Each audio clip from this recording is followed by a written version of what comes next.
everybody, it is me, Emma Lightning, and I'm a greaser today, apparently. I don't know why, I just felt like going for something a little bolder. Anyway, I hope y'all enjoyed my last video. It was fun to make, and when I think I accidentally said I'll do an underrated PSAs video, obviously I meant do an overrated one. So that might be coming up within a few days. Right now though, I wanted to talk about something very near and dear to any PIF lovers' hearts, and that is Drinking and Driving Wrecks Lives, which is the campaign that was run in like the late 90s. They're very famous for their unique sort of approach, because in the drunk driving PIF world, a lot of them are sort of formulaic and you kind of know what's going to happen. And these are not so much like that. This is a list I've been working on I worked on it a few months ago and then I kind of stopped, and now I want to do it again. So I was able to find clips of 13 different Drinking and Driving Wrecks Lives PIFs, and I think that's almost all of them. I might have missed one or two that I couldn't find video of, but I've covered all the big ones. Like, I don't think I missed any famous ones. So I am going to be ranking them, much like I did with my Meth Project video, which got age restricted, and I firmly believe that the reason that got age restricted, not any of my other videos, is because I used the word meth and best in the title. So good job, YouTube. Anyway, so this video is going to be a lot like that. So if you want to see my thoughts on those, go check out that video. I don't know what I'm pointing at. But yeah, without further ado, here's number 13. Can you hear me? Can you hear me?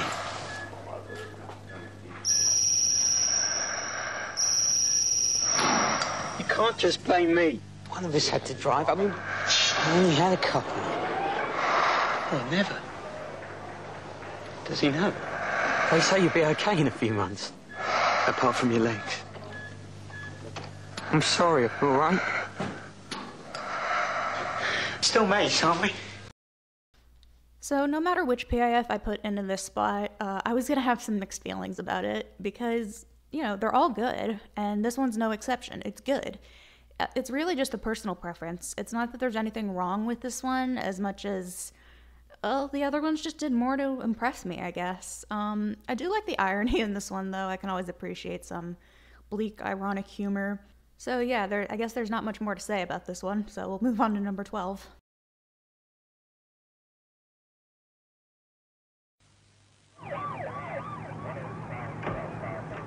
As a result of attending the scene of a road accident, I spoke with the driver and suspected that this man had been drinking. You've heard what the officer has said. Do you understand? Empty your pockets. Now turn them inside out. You hear? You have agreed to provide a specimen of blood for laboratory analysis. Sit down and roll up your left sleeve, please. I regret to inform you that the girl is dead. You do not have to say anything unless you wish to do so. But what you say may be given evidence. Cup of tea, sir.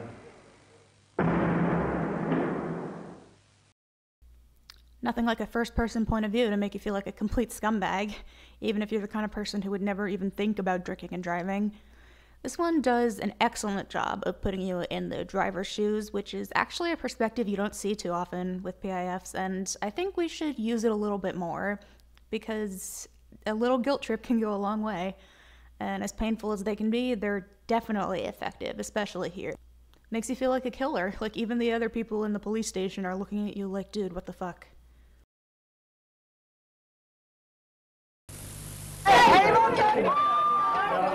So where's your David then? I've told you. He stopped for a quick drink at his sister's. He'll be here soon. Well, he's missed it then.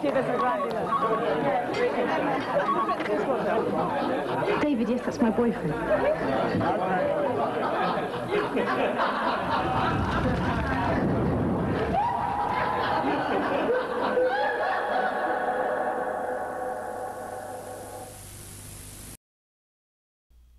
I feel a little bit bad putting this one so low on the list because it is a classic, but the problem is it also seems not quite formulaic, but it is a concept you can see in other drinking and driving ads, like I mentioned before.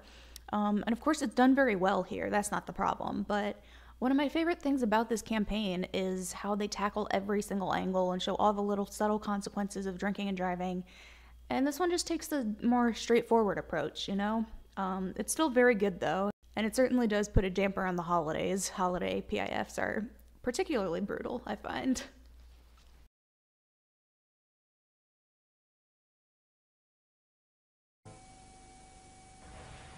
Nick, that's my boyfriend.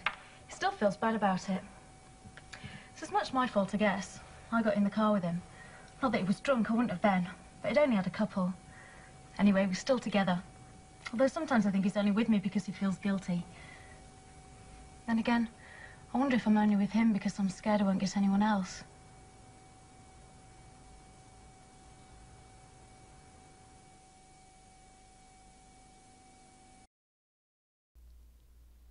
Now this one's very interesting, I think, because if you're not paying attention, you might completely miss what's going on.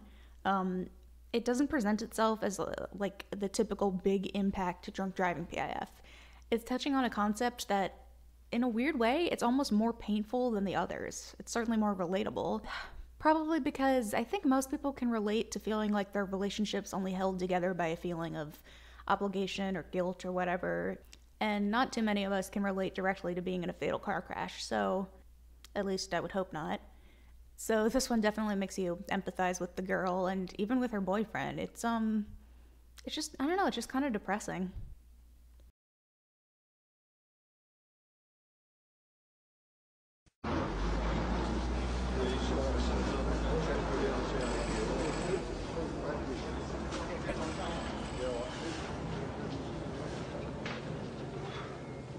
Me and you lad got the first one out the front seat.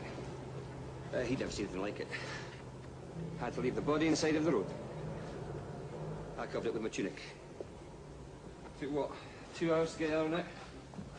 Pretty girl. Looked a bit like my sister. And then we found the baby.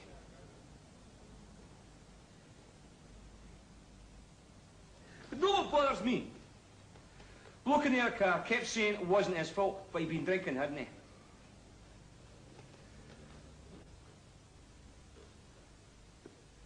I don't know how he'll ever live with himself.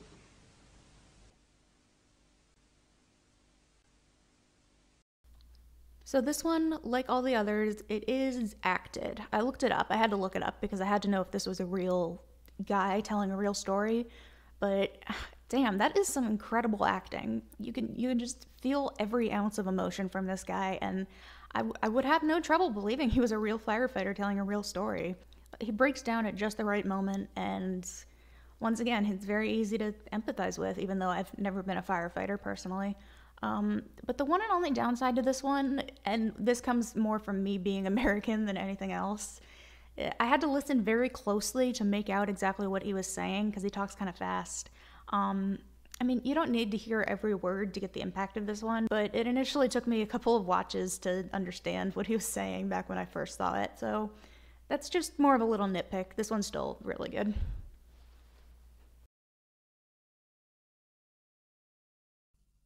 Mark, he's a great bloke. Someone you can trust, you know? A really generous guy. Great bloke. I mean, last Christmas there were these 2 kids. He gave them a Christmas they'd never forget. He killed their mum and dad. He'd only had a quick one. Thought he was okay to drive. Oh yeah. A great bloke.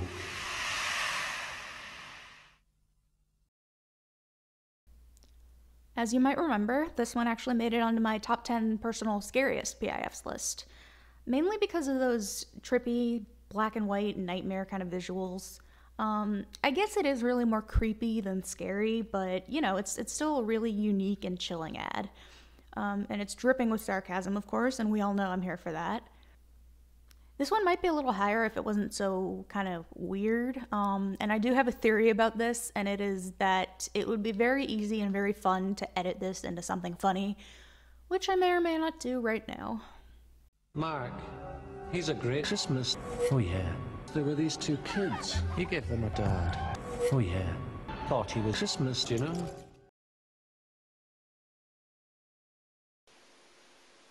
"19-year-old Stephen Webster was killed outright last Monday when the car he was driving was involved in a head-on collision with an estate car travelling at speed on the Launceston High Road. The driver of the estate car was later breathalyzed and charged.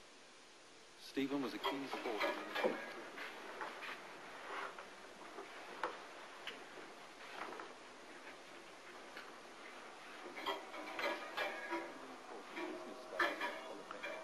and lived with his parents in Hurlingham Gardens. He leaves a brother, Thomas, aged 12.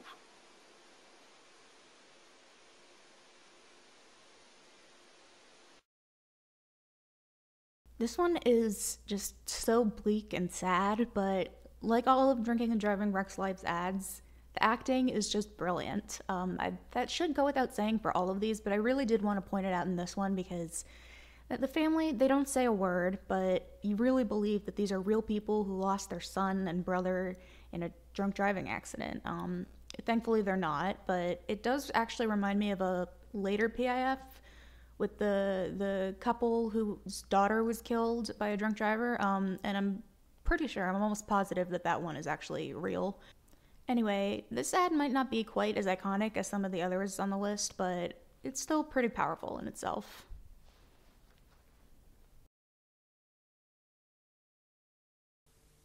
Right. Good. Edge forward. Good. Good. You're doing really well. Good. Right. Good. Take the weight on that left leg. Good. Excellent. Excellent. Good. Come on, you can do it. Good. Good. Try to keep a little less weight on your arms. Try to let your legs Wait. You're doing really well. Right, now lock that left knee.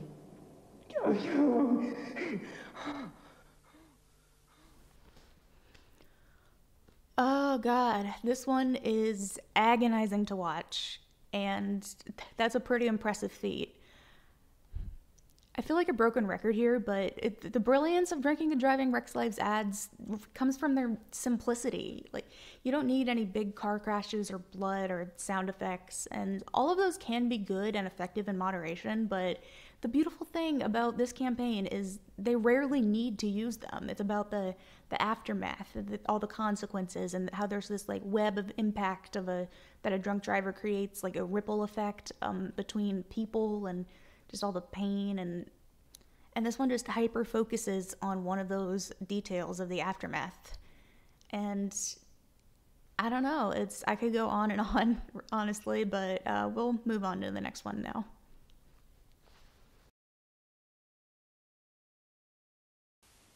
One, two, three, 4, 5. 1, 2, 3. Is she gonna be alright? Look, make her be alright. Calm down, sir. You the driver of the vehicle, sir? No pulse, no response. Patient's still into you. You've been drinking, sir? Charging up. Just a quick one. Clear. I thought I'd be okay. Stand clear. Charging up. Stand She's clear. gonna be alright. They're doing the best they can. Still no pulse. Still no response. Pupil's not reacting. Still nothing. The patient is now asystolic. I didn't mean it. Oh.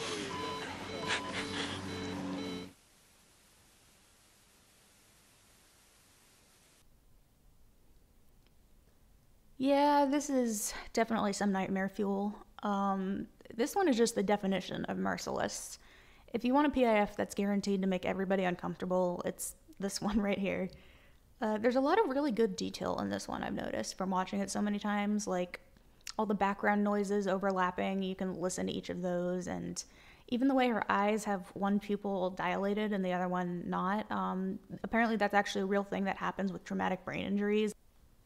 It's called anisocoria, which I may or may not be pronouncing correctly, and it's also starting to get pretty unsettling to look at, so we'll move on now.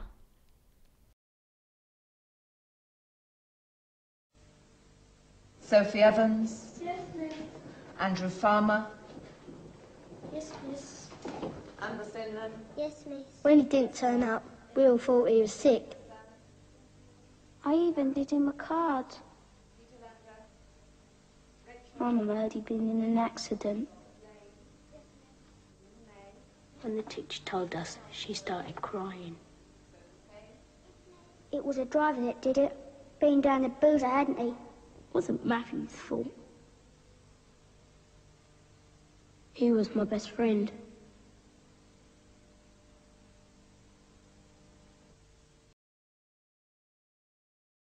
Now, in quite the contrast to the last one, this one is very subtle and quiet, which I appreciate.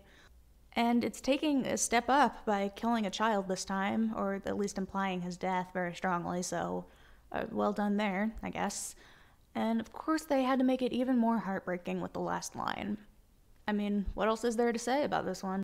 It's certainly a lot better than other classroom-based drunk driving ads that we won't go into.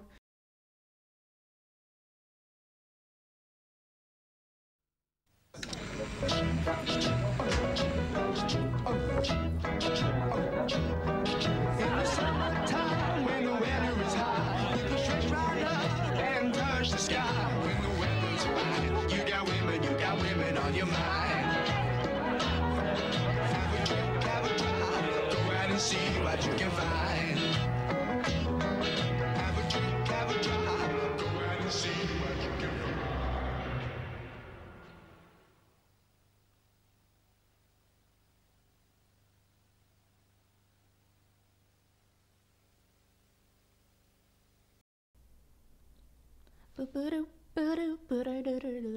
In the summertime when the weather is high. I love this one. The music it's so good, it's so catchy, and every time I hear this song now, I can only think of this ad, and I'm sure that's the impact it has on everybody, so well done. I'm sure the irony of the have a drink, have a drive lyric isn't lost on anybody, which makes it all the better. And as we know, I love a good dose of mood whiplash when it's done tastefully, and I would say it is here. The way the music fades out into that kind of creepy echo, I like that a lot. I like everything about this one, I think.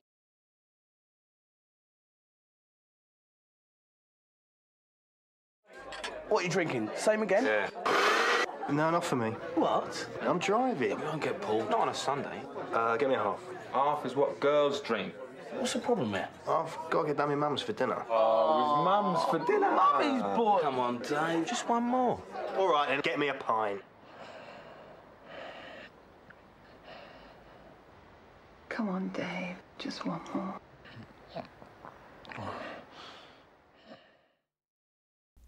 Speaking of iconic PIFs, I think pretty much every PIF lover knows this one, and for good reason. It's incredibly clever, and it's just the right amount of disturbing. And it was also on my top 20 most effective PSAs list from like a year ago, and I went over it in detail over there, so I'm not going to spend too much time repeating myself. But basically, I just feel like this one embodies Drinking and Driving Wrecks Lives campaign. It's the first one that comes to mind when I hear their name, and I think it's probably the first one I saw from them, so yeah, the sticking factor in this is just incredible.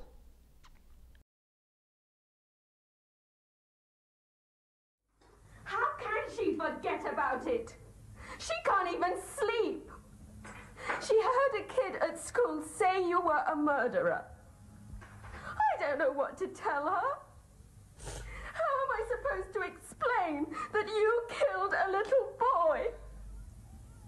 I won't ever understand why you had to drive. Not everything's screwed up, isn't it? Well, isn't it? Look at me!